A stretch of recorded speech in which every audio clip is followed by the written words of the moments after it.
Welcome back, students. In the previous lecture we saw how do we use the merge sort technique to sort a given set of elements. We will be learning a different technique today, what we normally call as quick sort technique. By the name of it, the quick sort does not necessarily mean that it's quicker than the merge sort. It's basically in case of where the volume, number of elements is lesser, it has a better performance over the merge sort. The quicksort algorithm also is based upon the technique of divide and conquer, essentially when we will be dividing the given set of elements into partitions. Now the basic difference, one of the basic difference between a merge sort and a quicksort algorithm over here is that merge sort basically makes the division, makes the partition in the middle, in the middle of it, basically creating two almost equal halves. But that's not the case with this quicksort. As we learnt in merge sort, the merge function basically in the merge sort algorithm plays a very important prime role, is basically more or less heart of the algorithm. In this case we have a partition function. The partition function over here basically is responsible for making the partition, making the division in the given set of set of elements. So that partition may or may not be equal to half, so that's one. And second, at the end of every after we complete this one run of this partition algorithm, at least we'll be definitely having one element in its correct position. So if I try to explain it in terms of some large array, so if this is my array, in this case what we do is that we select an element, let's say the last element, but remember, not necessarily that you have to select the last element. This element is also called as a pivot element. So the idea over here is that we'll use two pointers basically, and we'll start comparing from the first element. This will be my first element. So from first element we'll start comparing this first element with the pivot element, with the element that we have selected, and wherever we actually find that we have some element which is lesser than the existing element, we will swap that particular element. We will have actually two different pointers. We will have pointer of I and a pointer of j. So wherever we find any element, wherever we encounter any element that we find is smaller than this element, so we'll make a swap till the j basically reaches n minus 1 numbers. Once we are done with this, what we will be doing is that we'll be taking this element and swapping this element with the element that's being pointed by I plus 1. So because of that, let's assume this is the position. This one element at the end of one go will be actually in its correct position, and also it will be basically dividing the entire array into two parts. So once we have divided the array into two parts, we can essentially apply our quicksort algorithm on this half as well as quicksort algorithm on this half. So that is the divide and conquer strategy. So what we have done is that, one, we have actually sorted one element. Two, we are able to actually divide the original problem into two sub problems. Once we divide, then we try to solve the first half as well as the second half. Similarly, we'll be taking one pivot element over here, and using that element we actually use this partition algorithm to sort that one element, and that is the second half that will be that basically the other partition that will be created in this half. Similarly, we will be selecting the element over here and use that to partition this half. Now we can use quicksort algorithm on this half, quicksort algorithm on this half, accordingly, till we basically are able to reduce the entire problem, reduce the full problem into very smaller size problems. Those smaller size problems we can sort. If this problem is of a single element, let's suppose it's a of 1, it's a one element, single element. Now remember, this single element, let's assume it carries a value of 5 in this case. Now single elements are always sorted. You cannot sort any further a single element. So if we can actually reduce this entire problem to a level of unit elements, and then basically we'll find out that if I have solved all those such sub problems, then we have actually solved the entire problem. If we're taking this example in this case, I suppose we have a given set of numbers which contains a 14, a 1, a 9, a 0, a 5, and then 11. So this is my given array.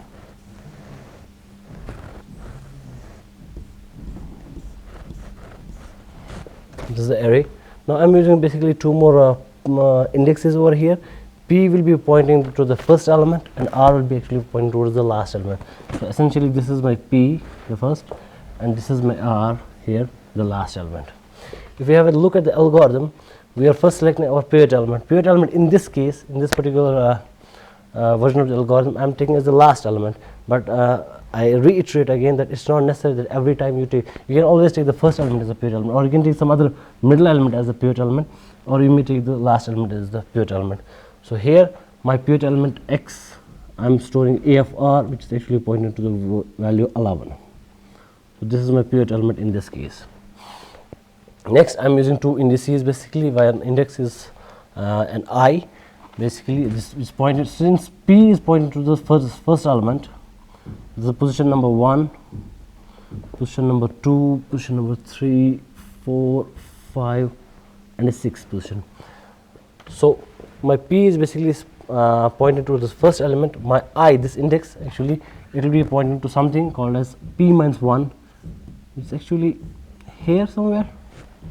And my J, I will start a loop. Now this loop, basically the job of this loop is to traverse every single element in this array up to R minus 1. So it will essentially start from 1 and go to the position 5. So my J is in the beginning starting to the pointing towards what P is pointing towards. What we need to do over here is that I need to compare this A of J, this A of J here, whatever the J is pointing towards at one point of time. I need to compare this A of J with my X. It's important to understand over here. I will basically I'll emphasize on this particular point. The job of this J pointer is basically to select or to point towards different elements, towards all the elements that are there in the given array or given set of elements, and each such element will be actually compared to the pivot element. Now if we find out that the element that the J is pointing to, it's lesser than X, so that element, any element, say 1 in this case, or a 0 or a 5, if we find out that it is lesser than this, then we will increment our I index.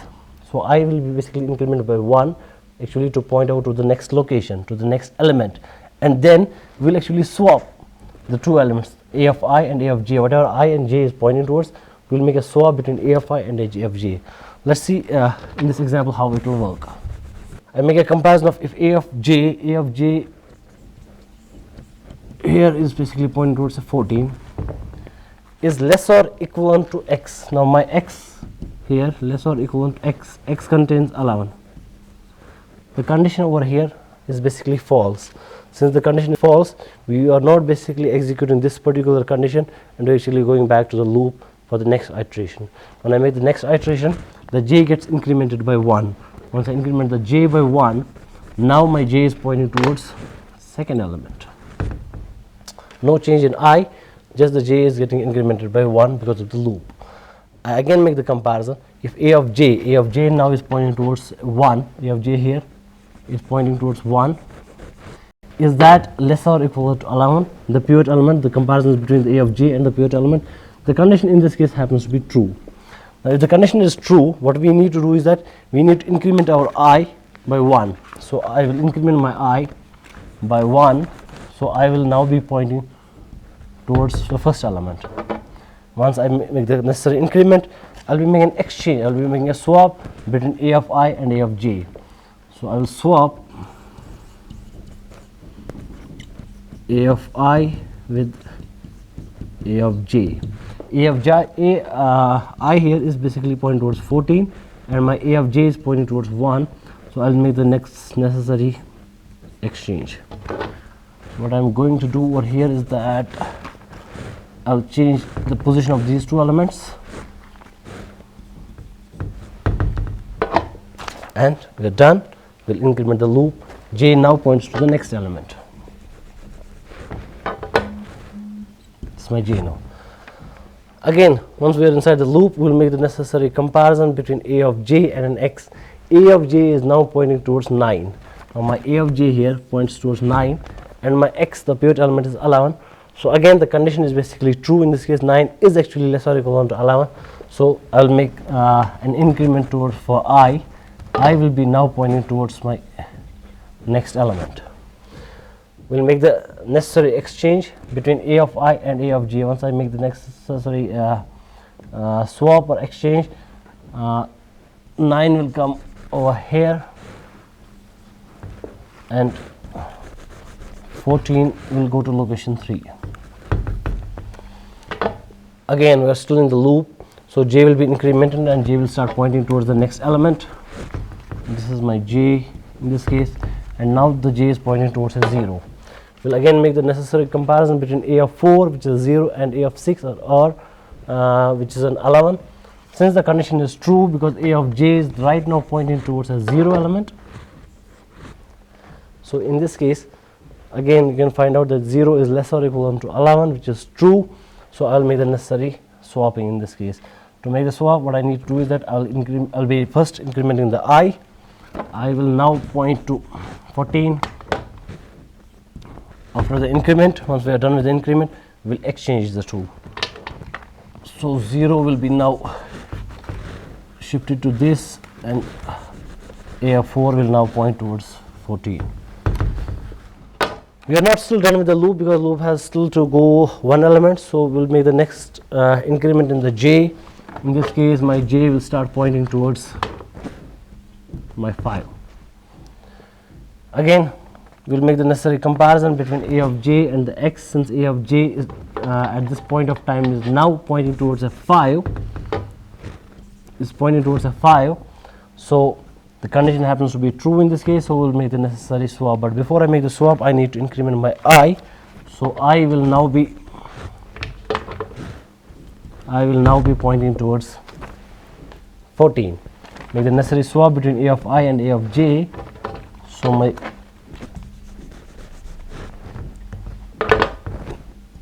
will be here, and I'll have 14 over here.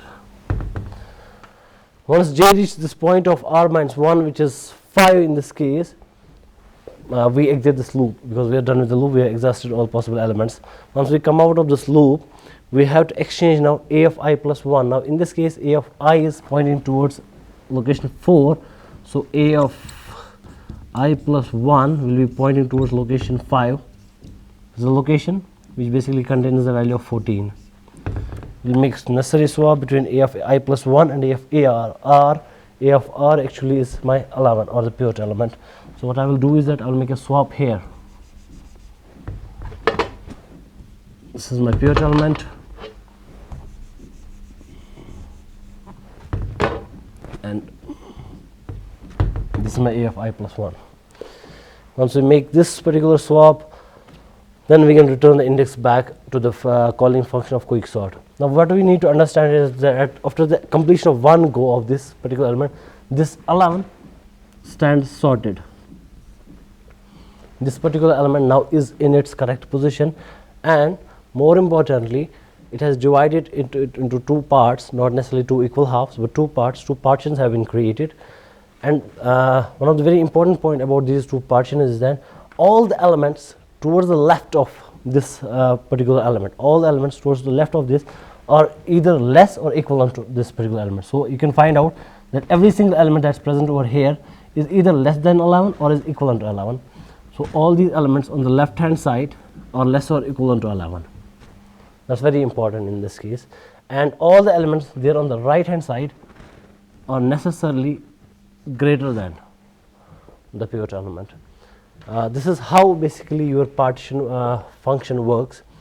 What we need to do is that we need to find out the quicksort algorithm for this, and how exactly does that quicksort algorithm make call to the partitions, and how exactly are these divisions created. Let's try to go into the quicksort algorithm and understand how it works. Okay, let's have a look now at the quicksort algorithm. Now remember, as I said earlier, that the partition function over here is the most important function in this case. What quicksort algorithm essentially does is that we try, given by the index that's returned by this partition function, I get to know that where do I basically divide this set of elements, or divide the problem in this case, and whatever the value is returned from there basically decides that the two halves, the size of the two halves in this case. So essentially, let me repeat again, this is a set of numbers that's basically given. The partition function basically returns some point when I can basically divide the problem into two different halves, may or may not be of equal size. The left half basically will be solved by one quicksort function, and another half, the right side, basically the right partition, will be solved by another quicksort function. And if necessary, we will be making multiple certain more divisions as and when necessary till we reach those unit elements. Unit elements in basically are actually sorted elements, and at the end of the day, if you are able to divide this problem or reduce this problem to a level of unit elements, then we will have the actual array sorted. Let's take an example in this case and try to find out how exactly does this quicksort algorithm work in this case. It will be easier to understand if we take support of an example in this case. So let's suppose I have an array, given set of elements contains elements 11, 3, 9, 5, 7 and 6. So this is the given array over here. As I said earlier, P is pointed towards the first element, R is pointed towards the last element. So this is my pivot element. Let's represent it by an X, and this is the array A. Now in this case, I need to find out that whether I need to make those partitions or not. So I'm testing for P and R. Is my P smaller than the R? So P is actually pointing towards the first element. This is my second element, third element, fourth, fifth, and R is pointing towards sixth element. So once I see basically this thing, so I make a call to the partition function, which will actually return me my Q. If I make the call to the partition function, again we have two pointers, we have an I and we have a J pointer. J pointer will be actually pointing towards the first element, which is pointed to by P, and I will be basically to P minus 1. What we need to do over here is that we will be traversing all the elements of the array pointed to by J. We will be making necessary comparisons between all the elements with the pivot element. If we find an element which is smaller than the pivot element, then in that case we will be making an exchange between the elements that are pointed to by I and J till we finish the complete all the elements. Once we are done by that, we will be returning an pointer or an index pointed to by I, which we will store in Q, and given this Q, we will make the necessary partitions. So let's make the first pass. In this case, the first pass is that I compare A of J with my X. Now I can find out there that A of J is not less than X. The condition is not true, so I will increment J by 1. The loop will go increment J by 1, and I will make the necessary comparison. Once I make the necessary comparison over here, 3 is now compared to 6. The condition basically happens to be true, so we will increment our I by 1, and we will make the swap between A of I and A of J. Now A of I in this case contains an 11, and A of J in this case contains a 3, so we will make the necessary swap between the two. Okay, so this is my A of I now, and this is the new A of J. And again, we'll make the increment in the loop. J will now point towards the next element, that's the position 3, which contains an element of 9. I make the comparison of A of J with my X. Now 9 is not less or equivalent to 6, so we'll make a pass and we'll not make any exchange or swaps. We'll just increment our J again. Once I increment my J again, what I see is that now A of J, that's A of 4, is now containing 5, and if I make a comparison of 5 and a 6, so 5 is actually less or equal to 6. The condition is true. I will increment my I. Once I increment my I, now I will make the necessary swap between I and J, A of I and A of J. So 5 will come here, and my 11 will go to this place. I will keep on incrementing my J, which will now point towards 7. Again I make the necessary comparison of a of j and x. Now a of j is pointing towards 7 and I make it comparison with 6. The condition is false. A of 5, that 7 is not less or equal to 6, so we come out of the loop. We just increment our I, and I will now point towards position 3, and we will now swap a of I plus 1, which is now 3 in this case, will be swapped with the x or the pivot element or a of r. So I made the necessary swap. 6 will come to this position and 9 will come to this position, and that's at the end of the first pass. And remember, this I is pointing towards location 3, index 3. So essentially after the completion of first pass we'll get the value here of 3 in this case, right? We'll make the new quicksort function calls. So more or less, if I have to put it like this, I can say I made the first quicksort call, an array I had with p and r. So first element was p, last pointer was 6. So this is the first call when we started it. We made a call to the partition function. So this was my partition function basically, which had a 1 and a 6. We waited for the partition function basically to return the index value in this case. So we can find out that there were 2 more calls. There was quicksort call to this array, and there was 1 more quicksort call. Now remember, in this case that I cannot set the pointers, I cannot set the indices, I cannot say where do I make the divisions unless I get that value from the p. So once that p returns that value, then only I can make the necessary index values. I can write them down. So after we check the first pass, we saw that p in this case basically returned us a 3. The I is now pointing basically to the value of 3. So what we do is that we find out where do I divide this set of elements. Now the first recursive call here is p, that's a 1, and q minus 1. Now what's very interesting over here compared to other algorithms that we have studied earlier, we used to find out their q minus 1 and we will start from the next very element. In this case the element 6 is already sorted. This is in its correct position. It does not be moved or swapped anymore because it's already sorted. So we do not take into consideration over here the value of q. See, we finish the first part with q minus 1 and we start the next part with q plus 1. So that gives an indication that the q is already basically sorted in this case.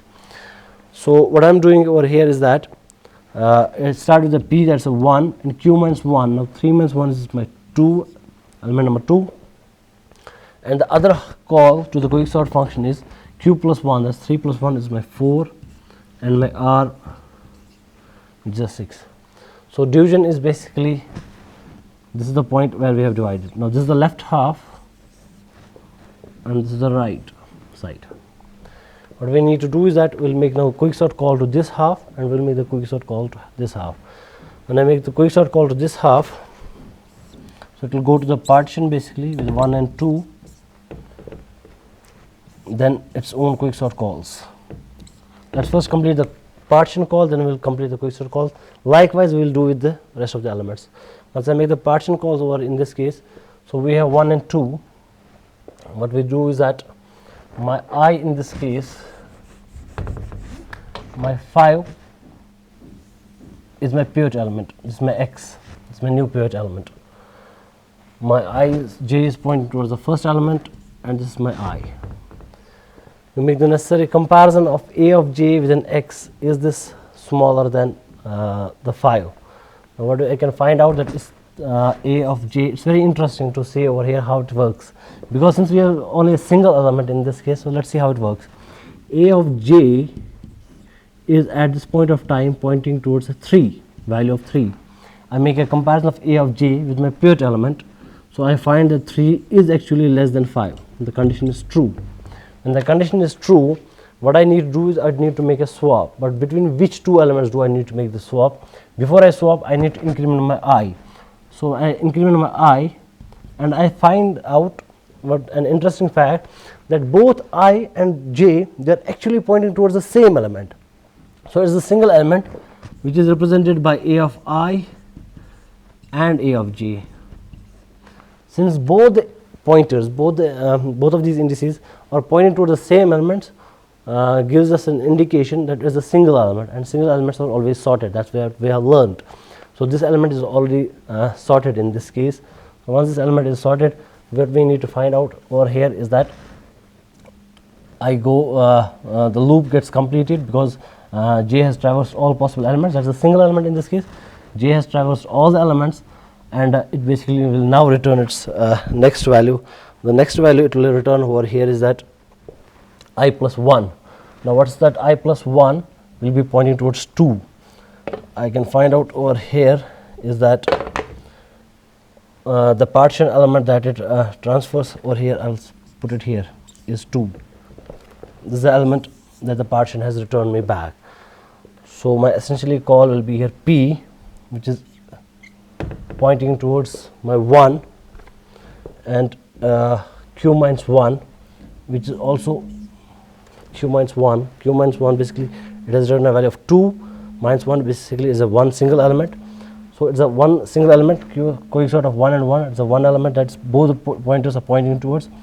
And likewise we have a quicksort call over here, Q plus 1. Now what it has returned us is a 2, and that's 2 plus 1 is a 3, and our R, which is a 2. Now what you need to understand over here is that this quicksort call is towards an element which has an which is beginning from 3 and ending at 2, which logically is not possible. You cannot have an array that starts with a 3, that starts from here but ends here, which tells you that the element at this place is actually already sorted, so you do not need to worry about these elements.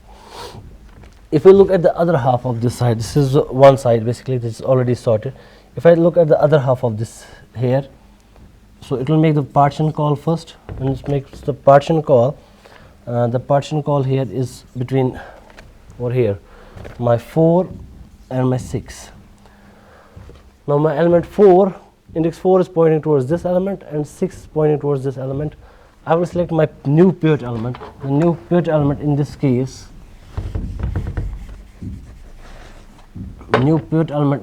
here is 9. That is the x.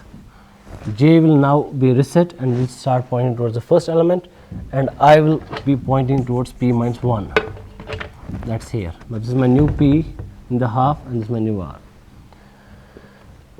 Let's start from this particular element. Now J, here we will make comparison between A of J and x. What we find in that case is that A of J is actually greater than x. It's not less than x. So condition is false. What we do is simply that we make an increment of J, and we do not do anything with the I. Once I increment my J, what I see is that I make a comparison between A of J is less or equal to x. Condition is true because 7 is actually less or equal to 9, so condition is true, and I increment my I. Now my I is pointing towards 11, and I make the necessary exchange. So my 9 is here, and this is my 11. Oh, I'm sorry, almost made a mistake. This is my 11, this is my 9. I have to make an exchange between A of I and A of J.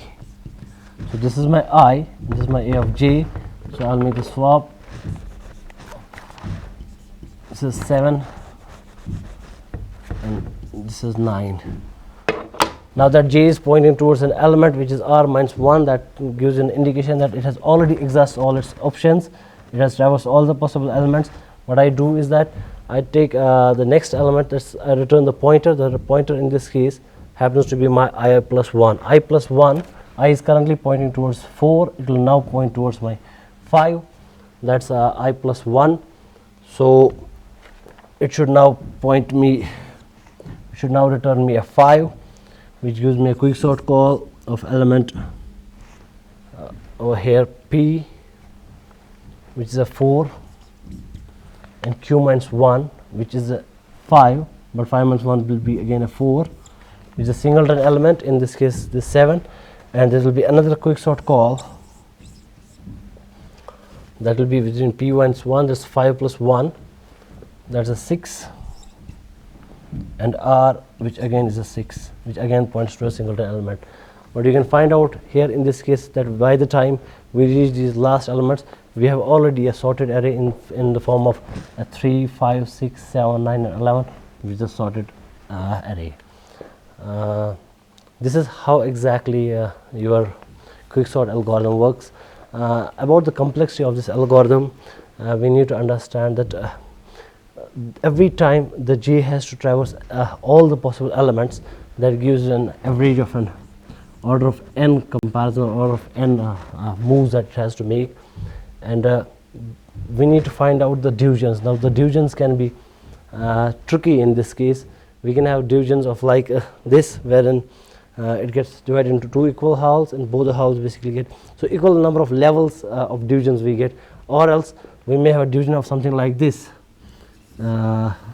something of this type. So we get a division over here, and then all this part gets divided.